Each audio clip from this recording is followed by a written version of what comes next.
ఆంధ్రప్రదేశ్ నుంచి రాజ్యసభకు టీడీపీ జనసేన నలుగురు అభ్యర్థులు ఏకగ్రీవంగా ఎన్నికయ్యారు.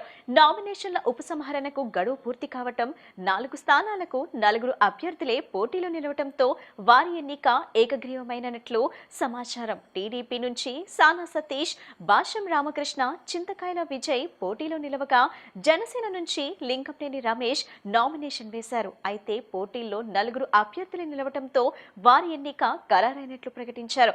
రిటర్నింగ్ అధికారిని వనితారాణి ఎన్నికైన అభ్యర్థులకు అధికారికంగా ధృవీకరణ పత్రాలు అందించారు. ఆంధ్రప్రదేశ్ నుంచి రాజ్యసభకు టీడీపీ జనసేన నలుగురు అభ్యర్థులు ఏకగ్రీవంగా ఎన్నికయ్యారు. నామినేషన్ల ఉపసంహరణకు గడువు పూర్తి కావటం, 4 స్థానాలకు నలుగురు అభ్యర్థులే పోటీలో నిలవటంతో వారి ఎన్నిక ఏకగ్రీవమైనట్లు సమాచారం. టీడీపీ నుంచి సానా సతీష్, భాష్యం రామకృష్ణ, చింతకాయల విజయ్ పోటీలో నిలవగా, జనసేన నుంచి లింకంనేని రమేష్ నామినేషన్ వేశారు. అయితే పోటీల్లో నలుగురు అభ్యర్థులు నిలవటంతో వారి ఎన్నిక ఖరారైనట్లు ప్రకటించారు. రిటర్నింగ్ అధికారిని వనితారాణి ఎన్నికైన అభ్యర్థులకు అధికారికంగా ధృవీకరణ పత్రాలు అందించారు. పేద విద్యార్థులు నాణ్యమైన విద్యను అభ్యసించి సమాజంలో ఉన్నత స్థాయికి చేరుకోవాలన్నదే సీఎం చంద్రబాబు లక్ష్యమని రాష్ట్ర సామాజిక సంక్షేమ శాఖ మంత్రి డోలా శ్రీ బాలవీరాంజనేయ స్వామి అన్నారు. గురుకుల పాఠశాలలు, సంక్షేమ హాస్టల్లో పారిశుద్ధ్యం, మౌలిక సదుపాయాల విషయంలో విద్యార్థులు, తల్లిదండ్రులు 100% సంతృప్తి చెందేలా చర్యలు తీసుకోవాలని మంత్రి స్పష్టం చేశారు. విఆర్ సిద్ధార్థ ఇంజనీరింగ్ కళాశాలలో అంబేద్కర్ గురుకులాల డీసీఓలు, ప్రిన్సిపల్లు, డిప్యూటీ డైరెక్టర్లు నిర్వహించిన ప్రత్యేక వర్క్షాప్లో ఆయన ముఖ్య అతిథిగా పాల్గొన్నారు. ఈ సందర్భంగా మంత్రి డోలా శ్రీ బాలవీరాంజనేయ స్వామి మాట్లాడుతూ, పేదలకు విద్య ద్వారానే నిజమైన సాధికారత సాధ్యమవుతుందని, అందుకే ప్రభుత్వం గురుకులాలు, సంక్షేమ హాస్టళ్ల అభివృద్ధికి అత్యంత ప్రాధాన్యత ఇస్తుందన్నారు. కార్పొరేట్ పాఠశాలలకు ఏమాత్రం తీసిపోని విధంగా విద్యా బోధన, మౌలిక సదుపాయాలు, సాంకేతిక వనరులు కల్పిస్తున్నామని చెప్పారు. పరీక్షల్లో 100% ఉత్తీర్ణత సాధించడమే లక్ష్యంగా ఉపాధ్యాయులు పనిచేయాలని సూచించిన మంత్రి, ప్రభుత్వం రూపొందించిన 100 డేస్ యాక్షన్ ప్లాన్, ముస్తాబు కార్యక్రమాలను ప్రతి విద్యా సంస్థల్లో ఖచ్చితంగా అమలు చేయాలని ఆదేశించారు. విద్యార్థుల ఆరోగ్యం, భద్రతపై ప్రత్యేక శ్రద్ధతో పాటు వారి మానసిక స్థితిని గమనించి అవసరమైన కౌన్సిలింగ్ అందించాలని పేర్కొన్నారు. విద్యార్థులకు పాఠ్యాంశాలతో పాటు నైతిక విలువలు, సామాజిక బాధ్యతలపై అవగాహన కల్పించాలని, గుడ్ టచ్, బ్యాడ్ టచ్ వంటి అంశాలపై తప్పనిసరిగా అవగాహన కార్యక్రమాలు నిర్వహించాలని సూచించారు. ఐఐటి, నీట్ వంటి జాతీయ స్థాయి ప్రవేశ పరీక్షల్లో మరింత మంది విద్యార్థులు విజయాలు సాధించేలా ప్రత్యేక శిక్షణ అందించాలని కోరారు. గురుకుల పాఠశాలలు, సంక్షేమ హాస్టల్లో పారిశుద్ధ్యం, మౌలిక సదుపాయాల విషయంలో విద్యార్థులు, తల్లిదండ్రులు 100% సంతృప్తి చెందేలా చర్యలు తీసుకోవాలని మంత్రి స్పష్టం చేశారు. ఇప్పటికే సీసీ కెమెరాలు, ఆర్ఓ ప్లాంట్లు, మెకనైజ్డ్ కిచెన్లు ఏర్పాటు చేసినట్లు తెలిపారు. పేదల విద్య కోసం ఎంత ఖర్చైనా ప్రభుత్వం వెనకాడదని, పేద పిల్లలు ఉన్నత స్థానాలకు చేరుకోవటమే ముఖ్యమంత్రి చంద్రబాబు నాయుడు ప్రభుత్వ ప్రధాన లక్ష్యమని మంత్రి డోలా శ్రీ బాలవీరాంజనేయ స్వామి పేర్కొన్నారు. 12 ఏళ్ల క్రితం ప్రజాస్వామ్య ప్రభుత్వం ఏర్పడిందని, ప్రతికూల పరిస్థితుల్లో దేశ ప్రధానిగా మోడీ ఎన్నికయ్యారని బీజేపీ రాష్ట్ర అధ్యక్షుడు మాధవ్ అన్నారు. వేగంగా అభివృద్ధి చెందుతున్న దేశంగా భారత్ నిలిచిందని, రక్షణ రంగానికి సంబంధించి విదేశాలపై ఆధారపడటం తగ్గించారన్నారు. అన్ని దేశాలతో గతంలో ఎన్నడూ లేని విధంగా సత్సంబంధాలు కొనసాగుతున్నాయని, 12 ఏళ్ల పాలనపై రేపు తిరుపతిలో భారీ బహిరంగ సభ నిర్వహిస్తున్నట్లు తెలిపారు. 12 ఏళ్ల ప్రగతిపై ప్రజలకు కళ్లకు కట్టేలా సభ జరుగుతుందన్నారు. విజయవాడలో ఏర్పాటు చేసిన మీడియా సమావేశంలో బీజేపీ రాష్ట్ర అధ్యక్షులు మాధవ్ మాట్లాడుతూ, ఏపీలో ఎన్డీఏ ప్రభుత్వం చేసిన అభివృద్ధిని ప్రజల్లోకి బలంగా తీసుకువెళ్లేందుకు విస్తృతమైన కార్యాచరణ సిద్ధం చేస్తున్నట్లు వెల్లడించారు. రేపు తిరుపతి వేదికగా జరగబోయే భారీ ఎన్డీఏ సభలో ముఖ్యమంత్రి, ఉప ముఖ్యమంత్రి, బీజేపీ అగ్రనేతలు పాల్గొని కూటమి భవిష్యత్ ప్రణాళికను వివరించుకున్నారని తెలిపారు. 12 ఏళ్ల మోడీ పాలనలో దేశం సాధించిన ప్రగతిని, ఏపీలో జరుగుతున్న అభివృద్ధిని ప్రతి ఇంటికి తీసుకువెళ్తామని, 2047 నాటికి వికసిత్ భారత్, వికసిత్ ఏపీ లక్ష్యంగా తాము ముందుకు సాగుతున్నామని స్పష్టం చేశారు. ఇటీవల Visakha steel plant iron ore ప్రమాదంలో కార్మికులు మరణించడం అత్యంత బాధాకరమని పీవీఎన్ మాధవ్ అన్నారు. జగన్ అక్కడకు వెళ్లి ముసలి కన్నీరు కారుస్తున్నారని మండిపడ్డారు. శవాలను అడ్డం పెట్టుకుని జగన్ రాజకీయం చేయటం మానుకోవాలని హితవు పలికారు. విశాఖ స్టీల్ ప్లాంట్ కు కేంద్ర ప్రభుత్వం నిధులు కేటాయించి అది ప్రైవేట్ పరం కాకుండా ఆపింది తామేనని స్పష్టం చేశారు. స్టీల్ ప్లాంట్ ప్రైవేట్ పరం కాకుండా నేనే చేశానని జగన్ ఎలా చెప్పుకుంటారని ప్రశ్నించారు. ఆంధ్రప్రదేశ్ విభజన జరిగింది, కానీ విభజిత ఆంధ్రప్రదేశ్లో రాజధాని లేని ఒక పరిస్థితి కనుక ఆ యొక్క పరిస్థితి నుంచి రాష్ట్రాన్ని ముందుకు తీసుకెళ్లే విధంగా పెద్ద ఎత్తున అమరావతి నిర్మాణం కోసం మొదటిసారి వచ్చి నిర్మాణం చేసే పనులకి ఈ రాష్ట్రానికి సుమారు 1500 కోట్లతో పాటు ఈ అమరావతిని కనెక్ట్ చేయాలి అని చెప్పి మిగతా ప్రాంతాలతో అమరావతి నుంచి అనంతపూర్ యొక్క ఎక్స్ప్రెస్ హైవే కానీ, ఓఆర్ఆర్ ఔటర్ రింగ్ రోడ్ కానీ, అలాగే అమరావతికి సంబంధించిన చుట్టుపక్కల ప్రాంతాలకి రహదారులు 7 రహదారి కారిడార్స్ నిర్మాణం కానీ, అలాగే మనకుండే విజయవాడ ఎయిర్పోర్ట్ని ఇంటర్నేషనల్ ఎయిర్పోర్ట్ చేయడం కానీ, అలాగే మనకుండే బెంచ్ సర్కిల్ ఫ్లైఓవర్ కానీ, కనకదుర్గమ్మ వారధి కానీ, ఇటువంటి నిర్మాణాల్లో ఆ రోజు చేసిన పాత్ర సుమారు 15,000 కోట్ల రూపాయలు పైగా ఇన్ఫ్రాస్ట్రక్చర్ డెవలప్మెంట్కి ఇవ్వటం, అలాగే అనేక రకాల కేంద్ర ప్రాయోజిక సంస్థల చేత నిధులు ఇప్పించడం, దీంతో పాటు జైకా లాంటి, అలాగే అదే IMF లాంటి సంస్థల ద్వారా వరల్డ్ బ్యాంక్ నుంచి నిధులు ఇచ్చి అనేక ప్రాజెక్ట్స్ని శంకుస్థాపన చేయడం జరిగింది. కానీ 5 సంవత్సరాల యొక్క ఏదైతే పరిపాలనలో భాగంగా అవన్నీ కూడా కుంటుపడటం, వీటికి బ్యాంక్స్ వెనక్కి వెళ్ళిపోవటం, మన పైన కేసులు పెట్టే ఒక పరిస్థితి రావటం, తిరిగి అందరి యొక్క నమ్మకం విశ్వాసంతో తిరిగి ఎన్డీఏ ప్రభుత్వం వచ్చిన తర్వాత వీటన్నిటినీ పునఃప్రారంభించడానికి చేసిన కృషి కూడా చాలా గొప్పదైన అంశం. ఆ విధంగా ఒక అంశం ఏదైతే ఉందో, ఈ దేశానికి రాజధాని ఆంధ్రప్రదేశ్ రాజధాని లేదనేది, ఆ రాజధాని నిర్మాణం చేసుకోవటం, ఏ రాజధాని కూడా గెజిట్ నోటిఫికేషన్ ఇవ్వలేదు. మన అమరావతి గెజిట్ నోటిఫికేషన్ ఇచ్చి పార్లమెంట్లో దానిపై చర్చ పెట్టి అందరి ఆమోదంతో మన అమరావతి భవ్య రాజధాని నిర్మాణం కోసం ఇవాళ అడుగులు వేసి మన రాజధాని నిర్మాణం సాకారం అవుతుంది. రాజధాని నిర్మాణం కోసం 15,000 కోట్ల రూపాయలతో పాటు 11,000 రూపాయలు మనం హడ్కో నుంచి నిధులు ఇవ్వడంతో పాటు, అలాగే మొత్తం అన్ని ప్రాంతాలకి సంబంధాలు పెట్టుకునే విధంగా 2,800 కోట్ల రూపాయలు రహదారులకు నిర్మాణానికి ఇవ్వటం, అలాగే అమరావతి సంబంధించిన మిగతా ప్రాంతాల కన్నా రైల్ ఇన్ఫ్రాస్ట్రక్చర్ పెంచే విధంగా, కనెక్షన్స్ పెంచే విధంగా, అలాగే దేశంలో అతి ప్రతిష్టాత్మకమైన బుల్లెట్ ట్రైన్ ప్రాజెక్ట్ అది కూడా అమరావతి నుంచి మొదలై మిగతా చోట్లకి చెయ్యాలని ఒక ప్రకటన కూడా, ఇవన్నీ కూడా నిజంగానే అద్భుతాలు. ఆ విధంగా అమరావతిని ఒక భవ్య రాజధానిగా, దేశంలో తలదన్నే రాజధానిగా నిర్మాణం చేయాలని చెప్పి ఆలోచన, ఆ విధంగా ఆ యొక్క ప్రయత్నం. ప్రభుత్వ పాఠశాలలు నాణ్యమైన విద్య, అత్యుత్తమ ఫలితాలు, ఆధునిక మౌలిక సదుపాయాలకు నిలయాలుగా మారాయని జిల్లా కలెక్టర్ డాక్టర్ జి లక్ష్మీష తెలిపారు. ప్రభుత్వ విద్యపై ప్రజల్లో ఉన్న అపోహలను తొలగించేందుకు గవర్నమెంట్ ఎడ్యుకేషన్ ఎక్స్పో 2026ను నిర్వహిస్తున్నట్లు చెప్పారు. జిల్లాలోని ప్రభుత్వ పాఠశాలల విద్యా ప్రగతి, విద్యార్థుల ప్రతిభ, ఉపాధ్యాయుల కృషిని ప్రజలకు చేరవేసే లక్ష్యంతో గురువారం విజయవాడ బందర్ రోడ్లోని కలెక్టరేట్ ప్రాంగణంలో ఏర్పాటు చేసిన ఎక్స్పోను ఆయన లాంఛనంగా ప్రారంభించారు. ఈ సందర్భంగా జిల్లాలోని 20 మండలాలకు చెందిన ప్రత్యేక స్టాల్ను కలెక్టర్ సందర్శించి విద్యార్థులు సాధించిన విజయాలు, పాఠశాలలో అందుబాటులో ఉన్న సౌకర్యాలు, వినూత్న విద్యా కార్యక్రమాలపై వివరాలు తెలుసుకున్నారు.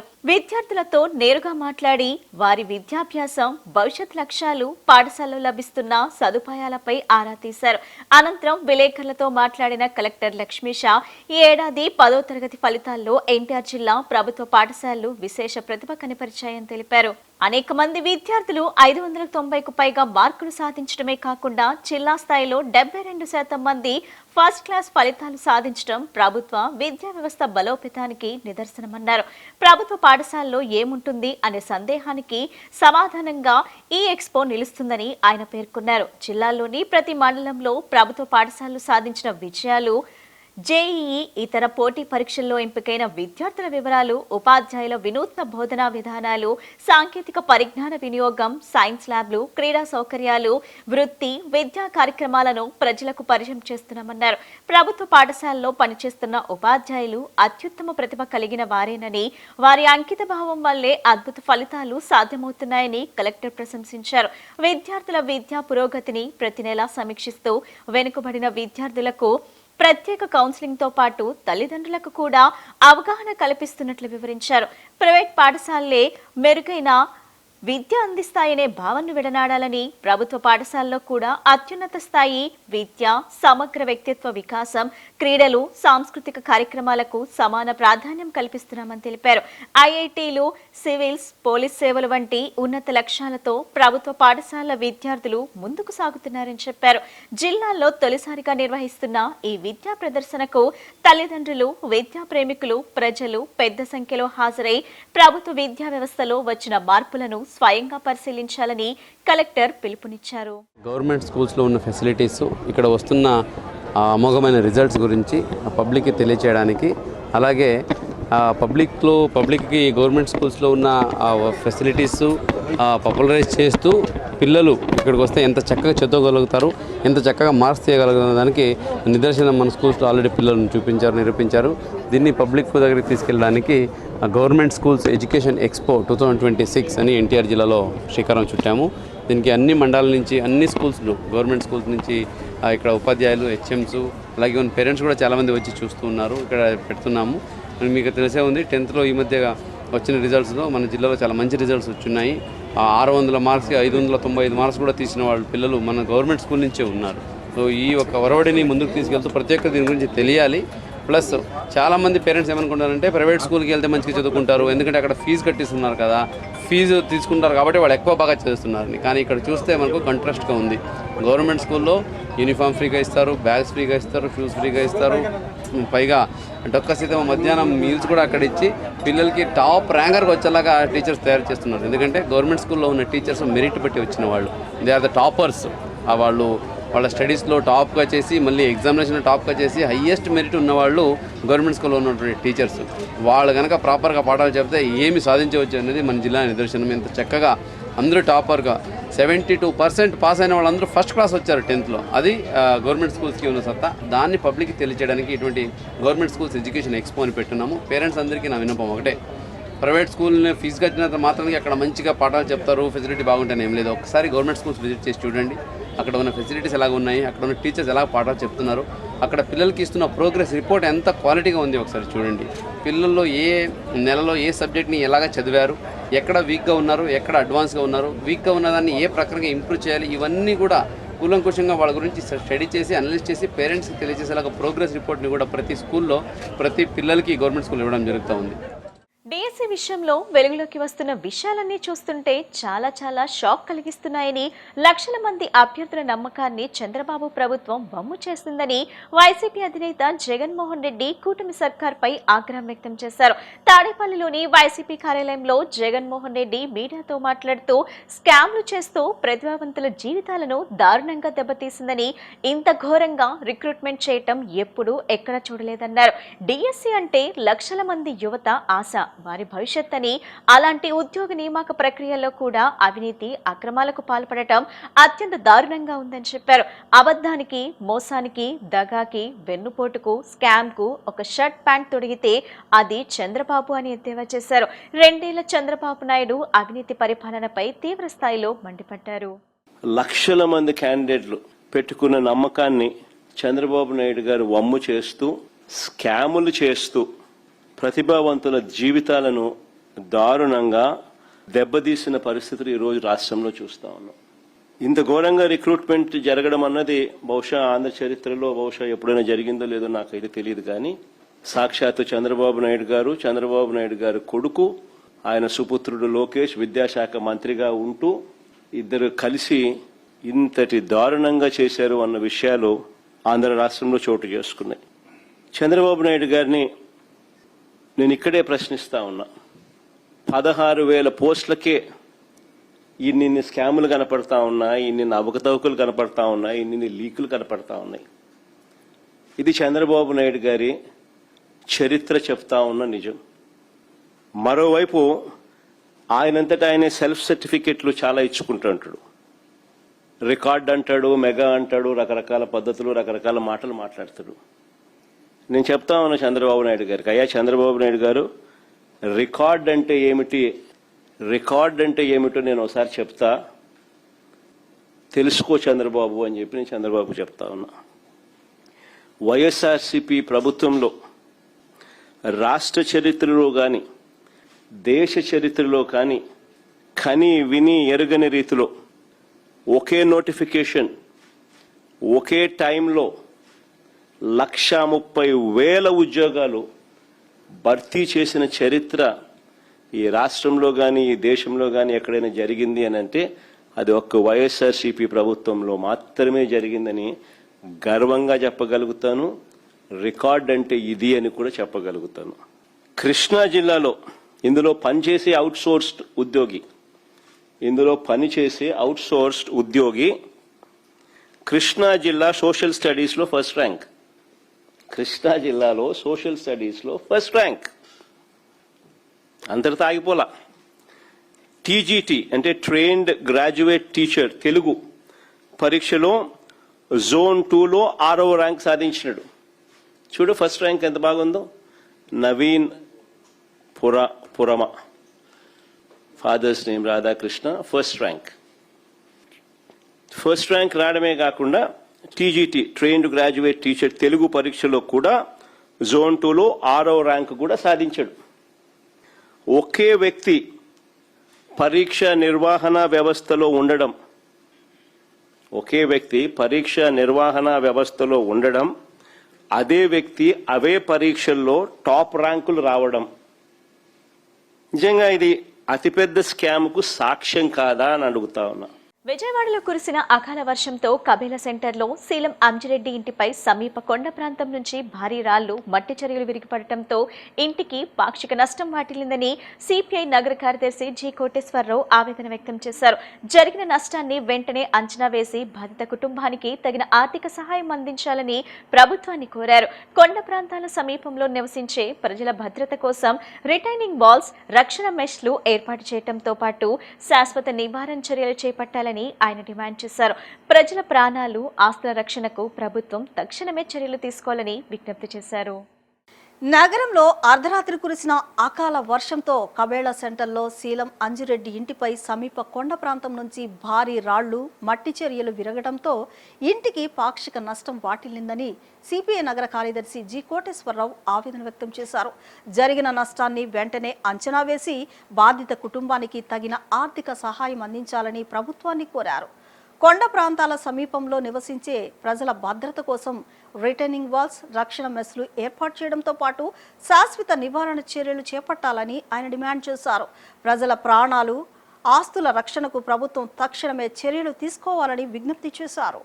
రోజు తెల్లవారుజామున విస్తారంగా కురిసినటువంటి వర్షాలకి విద్యాధరపురం కబేళా సెంటర్లోని 3-1-90/3 డోర్ నెంబర్ కలిగినటువంటి శీలం అంజిరెడ్డి గారి ఇంటి పైనున్నటువంటి కొండ చర్యలు విరిగిపడి కింద భాగంలో ఉన్నటువంటి వారి ఇంటి మీద పడటంతో మొత్తం బాత్రూమ్ అంతా, పరిసర ప్రాంతాలు ధ్వంసమయ్యి పాక్షికంగా ఆస్తి నష్టం జరిగింది. కాబట్టి ఈ సందర్భంగా మున్సిపల్ కార్పొరేషన్ అధికారుల్ని ఈ సందర్భంగా కోరేటటువంటిది ప్రత్యేకమైనటువంటి రిటైనింగ్ వాల్స్ నిర్మాణానికి పటిష్టవంతమైనటువంటి చర్యలు చేపట్టాలని సిపిఐగా విజ్ఞప్తి చేస్తా ఉన్నాం. రాబోయేటటువంటి వర్షాకాలాన్ని దృష్టిలో పెట్టుకొని కొండ ప్రాంతం మొత్తం కూడా రిటైనింగ్ వాల్స్, మెస్సులు ఏర్పాటు చేయడం ద్వారా ఆస్తి నష్టాన్ని, ప్రాణ నష్టాన్ని జరగకుండా ఉండేటటువంటి దానికోసం చర్యలు చేపట్టడం ముందస్తుగా చేయాలని చెప్పి ఈ సందర్భంగా అధికారులను కోరుతా ఉన్నాం. అదే సందర్భంలో ఈరోజు ఆస్తి నష్టం జరిగినటువంటి అంజిరెడ్డి గారి కుటుంబానికి ఆర్థికంగా సహకారాన్ని అందించాలని చెప్పి, అలాగే ఏ అయితే కొండ చర్యలు విరిగిపడ్డాయో వాటన్నిటిని కూడా నగరపాలక సంస్థ అధికారులు వాటిని తొలగించాలని చెప్పి ఈ సందర్భంగా విజ్ఞప్తి చేశారు. పారదర్శకంగా జరిగిన డిఎస్సి ఉపాధ్యాయ నియామకాల్లో కూడా వైఎస్ జగన్ గొడ్డలి రాజకీయాలు చేస్తున్నారని ఎమ్మెల్సీ భూమిరెడ్డి రామ్ గోపాల్ రెడ్డి మండిపడ్డారు. నవ్విపోదురుగాక నాకేటి సిగ్గు అన్న చందంగా జగన్మోహన్ రెడ్డి ప్రెస్ మీట్ సాగిందన్నారు. కూటమి ప్రభుత్వం ప్రతి ఆరోపణను ఆధారాలతో సహా నిరూపిస్తుంటే జగన్ కళ్ళున్నా చూడలేని కబోదిలా మాట్లాడుతున్నారని వ్యంగ్యంగా పేర్కొన్నారు. వైసీపీ ముఠా కంటే తీవ్రవాదులు, ఉగ్రవాదులేనయమని, వారికంటే దారుణంగా వైసీపీ వ్యవహరిస్తుందని ఆగ్రహం వ్యక్తం చేశారు. టీడీపీ కేంద్ర కార్యాలయంలో ఏర్పాటు చేసిన విలేకరుల సమావేశంలో ఎమ్మెల్సీ భూమిరెడ్డి రామ్ గోపాల్ రెడ్డి మాట్లాడుతూ వైసీపీ నేతలకు సర్టిఫికేట్ వెరిఫికేషన్ అంటే ఏమిటో కూడా కనీస అవగాహన లేదని టీడీపీ ఎమ్మెల్సీ ఎద్దేవా చేశారు. వైసీపీ తమ రాజకీయ విద్రోహ కార్యకలాపాల కోసం నిరుద్యోగ యువతను వాడుకుంటుందని విమర్శించారు. గతేడాది సెప్టెంబర్ 15వ తేదీన అభ్యంతరాలన్నింటినీ సమగ్రంగా పరిశీలించిన తర్వాతే డిఎస్సి ఫైనల్ సెలక్షన్ లిస్ట్ విడుదల చేశామని గుర్తు చేశారు. ఎస్సీఈఆర్టీ నిపుణుల ప్రత్యేక భద్రత నడుమ మొత్తం ప్రక్రియ అత్యంత పారదర్శకంగా జరిగిందని వివరించారు. సమాచార వ్యవస్థ లేని రోజుల్లో ఆఫీసుల వద్ద రిజల్ట్స్ నోట్స్ పెట్టేవారని, కానీ నేడు అంతా ఆన్లైన్లో స్పష్టంగా ఉందన్నారు. వైసీపీ హయాంలో దొంగ సర్టిఫికేట్లతో అనర్హులకు ఉద్యోగాలు ఇచ్చిన చరిత్ర ఉందని ఎమ్మెల్సీ భూమిరెడ్డి వివరించారు.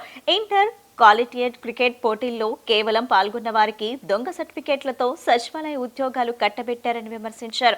బాల్ బ్యాడ్మింటన్ క్రీడ గురించి తెలియకుండా వైఎస్ జగన్ సచివాలయ ఉద్యోగాలు ఇచ్చారా అంటూ సందేహం వ్యక్తం చేశారు. సచివాలయ ఉద్యోగాల్లో క్రీడాకారులకు న్యాయం చేశానని జగన్ సిగ్గు లేకుండా అబద్ధాలు చెబుతున్నారని మండిపడ్డారు. మొత్తం పాస్వర్డ్లు కానీ ఇంకొకటి కానీ దాదాపు మొత్తం అంత ప్రక్రియ కూడా ఎస్ఆర్టీ డైరెక్టర్ ఆధ్వర్యంలో ఈ ప్రక్రియ జరిగితే దీన్ని మీరు అనవసరమైన రాద్ధాంతం చేయడం జరుగుతుంది. ఇది ముమ్మాటికి తప్పు.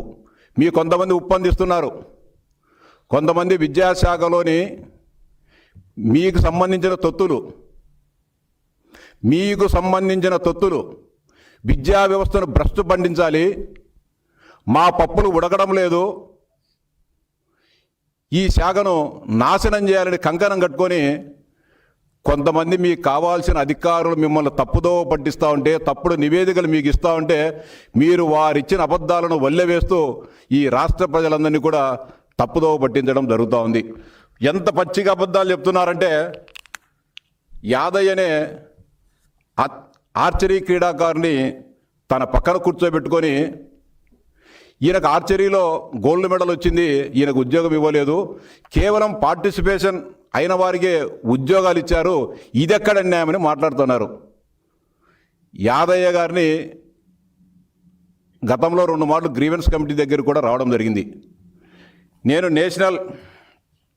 అతనికి 2002లో నేషనల్ గేమ్స్లో పథకం రావడం జరిగింది. వాస్తవమే, గౌరవ చంద్రబాబు నాయుడు గారు ఉమ్మడి ఆంధ్రప్రదేశ్ రాష్ట్ర ముఖ్యమంత్రిగా ఉన్నప్పుడు హైదరాబాద్లో జరిగిన నేషనల్ గేమ్స్లో ఆయన కూడా పాల్గొనడం జరిగింది, రావడం జరిగింది. వాస్తవం కాదని చెప్పలేదు. కానీ ఆయన ఆ సర్టిఫికెట్ను తన దరఖాస్తుతో పాటు జత చేయకుండా ఇంకొకటి ఆ నేషనల్ గేమ్స్ది కాకుండా ఆయన నేషనల్ ఛాంపియన్షిప్ ఆర్చరీకి సంబంధించిన ఆ సర్టిఫికెట్ జత చేయడం జరిగింది.